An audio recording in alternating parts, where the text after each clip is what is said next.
Yeah. Okay. Hi. Hello, How are you?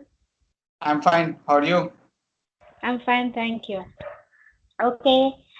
Before going to start our session, I would like that you introduce yourself so that we know that who you are.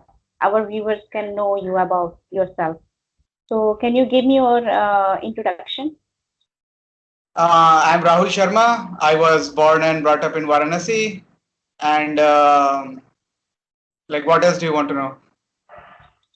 Just okay, it's okay.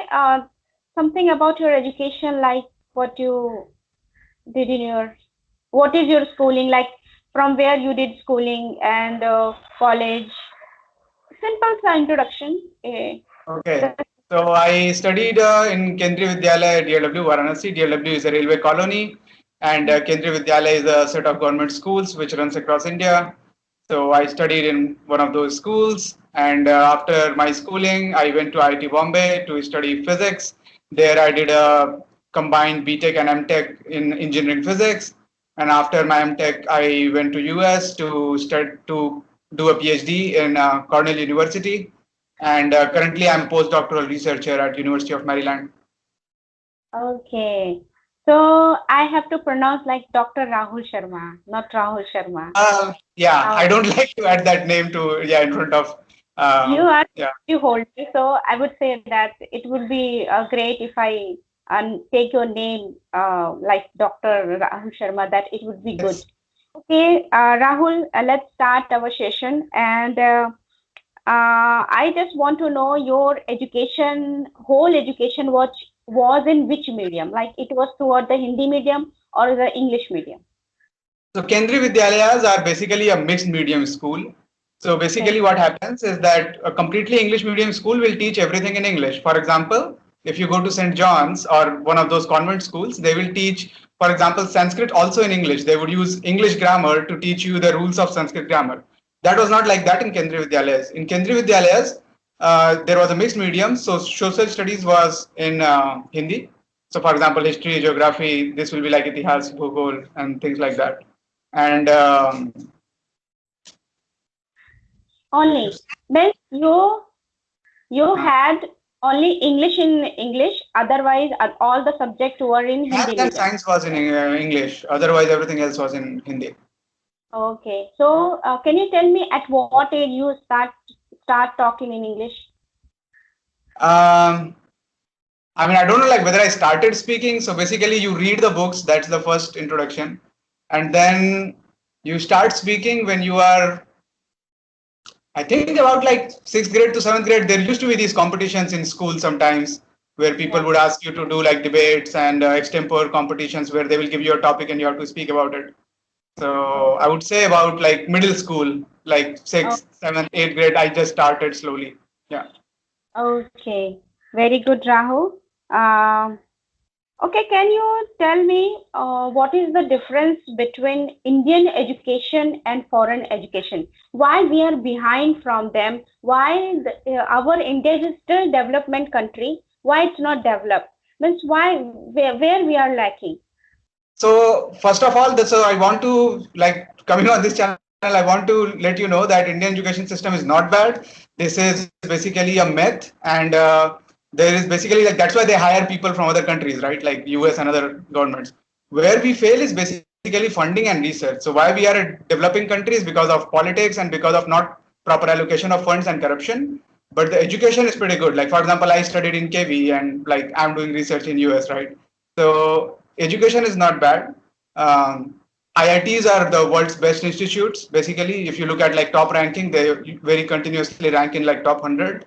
So Hmm. it's not about education in general. And I want all of you like listening to not be in any sort of inferior mindset. Whatever education you are getting here, schools might differ, but especially at university level, I can say that at least IITs are pretty good. Other universities should be good. It's not because of lack of people, because you can see, right? Like you might have heard of Khan sir, like who does videos in Hindi on YouTube, right?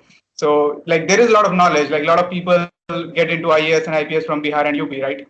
So there is a lot of talent, but because of corruption and politics, you can say that resources are not allocated very well, and that's why you can in some sense say that Indians are somewhat lagging behind. But it's not because of lack of talent or lack of, let's say, like really good schools. Like KVs are pretty good, and there are a lot of KVs in India. So Okay. But Rahul, you are right. Whatever you said, that you are right. But everybody, every child of India cannot enroll themselves in Kendriya Vidyalaya because it's not possible. Kendriya Vidyalaya means this school, these kind of schools just for army, air force, and government navy. schools, yes, This they is are this. preferred, yeah.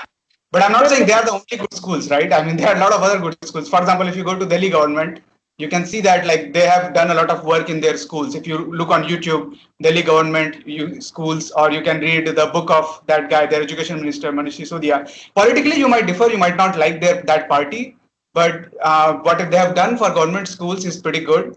So again, like as I said, like it's the same teachers, like from India, and students also are from India. It's just about like political willpower to do something good. So once that happens, once everyone listening to that starts voting on the issues of education, then basically the whole country will improve. If you vote on the basis of, like caste lines, or I know this person, or, religious lines that, then Mm, basically, yeah, India will continue to be a developing country. If you want to make India developed, you have to go beyond that, vote on real issues like education, and then, of course, the education sector will improve. And similarly, if you want to improve health sector, you have to ask all the parties, what are you going to do for health? How much, for example, what is the percentage of budget which is allocated to education right now? If you look in the central government budget, that's really, really small. I don't remember the number, but it's definitely much, much below than 10%. So imagine that. And if you look at Delhi, again, I don't remember the correct number, but I think they almost invested about 24% of their budget in education. Right. So one quarter versus less than 1/10. So if you want to like improve this, as I said, people are good. Everyone listening to this are great, but you need resources, and resources needs to come from government, and you all pay taxes. Whenever a poor man buys a biscuit, like he pays sales tax. So that money should go into actual like development rather than, like random ads, or, doing like things for campaign. politicians, like, pensions and stuff. But yeah, so that's the deal. You're right, Rahul. That is why our India is still developing country. It is not Yeah, in yeah. the So, list. again, the whole point of this speech was, so that like everyone feels positive and don't feel inferior, like, yeah. So, Okay, so yeah. one more question because I write down the some questions. That's why I'm asking you. I have some the other question like you have been in abroad also. So can you tell me their schools, their government school, and our Indian government school? What are the difference? Why our Indian school, the uh, from middle class family or those who are rich, they are sending their children to good school like English medium school. They are not sending in government school. So, and tell me, what is the difference? Why we are doing this thing in our country? Is this happening in their country also? So, firstly, every country has a different system. If you look at the best state-sponsored education system, that's Finland. There, all the schools are government schools, and all the schools are like top of the world. US is a different country. US is a very capitalist country. There is nothing state-sponsored. There are no government hospitals, and there are very few government facilities and very few government schools also. Most of the schools are basically private. Some schools are run by local municipalities, like local counties. They are called counties in US, and like from what I have seen, they are all like okay, like I had, like as I said, I went to a university. I didn't go to school. I used to go to school for some demonstrations and just to interact with kids sometimes. And but yeah, I mean, I wouldn't say anything like super good or super bad. I mean, they look like pretty much okay. Of course, resources wise, they have more resources. Like their buildings would be like nicer and stuff. But as I said, like education doesn't come from that, right? Like it comes from the teachers, and it comes from basically like willingness of students. So in that respect, as I said, like India is fine. Whatever resources is required, as I said, you choose the correct people in power, and they will provide the resources. So there is no difference in terms of other things, but yeah, the only difference is I would say the resources, and yeah, you pick the right people, and you should get the resources in India as well. We have a big budget, like we have a lot of money. It's just that it's not being spent on the right causes. Okay, there is one more question which is raising in my mind. It is not written in my notebook. Uh, I have seen many teachers from uh, from all over the India I'm talking about. I've seen teachers, they are teaching English in government school, but they are not good in English. So is it okay if you don't know and you are teaching in the government school? Is it okay? That is, of course, Yes, not, I mean, by yes. definition. Like So, I cannot take name of those teachers because I know they can teach. I know the teaching is different thing and speaking is different thing. What do you say? What is your opinion on it? so again, right? So I don't know, like, so if somebody can, like, somebody is teaching, they should be able to at least speak a little bit of English. I mean, because, right, so when you want to learn English, so I also basically, since you asked me to appear, I had like a set of pointers which I can go over like later maybe, what helped me. But generally speaking, the way it's taught in some schools, again, that depends on curriculum, like there's nothing I can change about it, but sometimes people focus on, for example, translation, like, right, you Yeah, think in Hindi and then you translate. yeah. So but that strategy, at least to me, I think it's not very effective. So in that case, so again, like, I don't know what specific teachers or what specific teaching strategies you are talking about. Maybe sometimes teacher like say it in a different language, their native tongue, and then they translate. And But I would expect that anyone who is teaching English should be able to have basically a basic level of communication.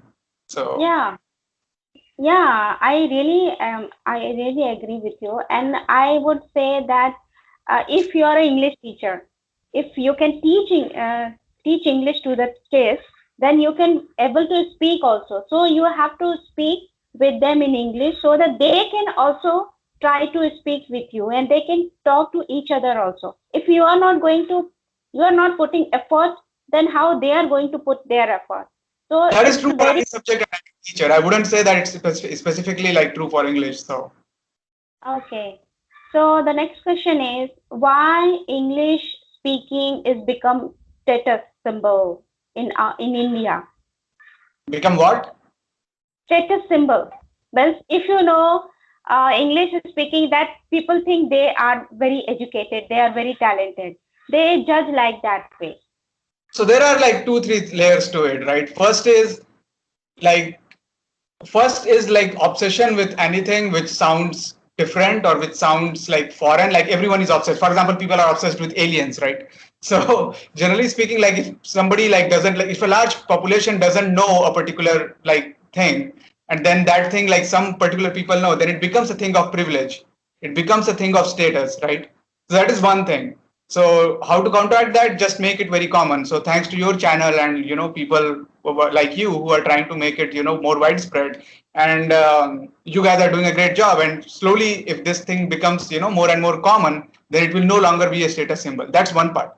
Second part is also, as I said, like as I've been saying from the beginning, some inferiority complex about our own mother tongue or our own language. Things like, oh, India is not great, and US is great and all that. But let me tell you, like, let me just count like some bad things about US, right? When I went there, like initially, so people are very superstitious. For example, there are a lot of anti-vaccine people right now because of COVID. Like there are some rumors in India as well, but usually, like for example, polio, measles, everyone gets that in India, right? You go to US, they are like educated people, but they wouldn't get their kids vaccinated because they have some sort of belief in their mind. They read it on internet and they believe whatever they read. That's one thing. Second thing, abortion is a big issue there. So India, if there is a medical complication, you can get abortion and all that, right? US, because there are some Christian fundamentalists, they make this a huge issue. And then basically, like because of some government which wants to play politics on religion, they would sometimes say make abortions very difficult. That, oh, you can't do it at this stage, you can't do it in this month, and stuff like that. They would discourage you to get abortion even if like the child is because of a rape or something. So it's pretty bad. So that's what I'm saying, that like, so we think that all the other cultures are superior. That is not true. All cultures have drawbacks. All cultures have advantages. Well, So what I want to everything say is here is basically that like people should. So the inferiority complex also adds to that status symbol part, but that is not true. So that part is not true. But the first part I said is true, that it is a commodity which is rare because like as you said, like because education is like not very widespread. So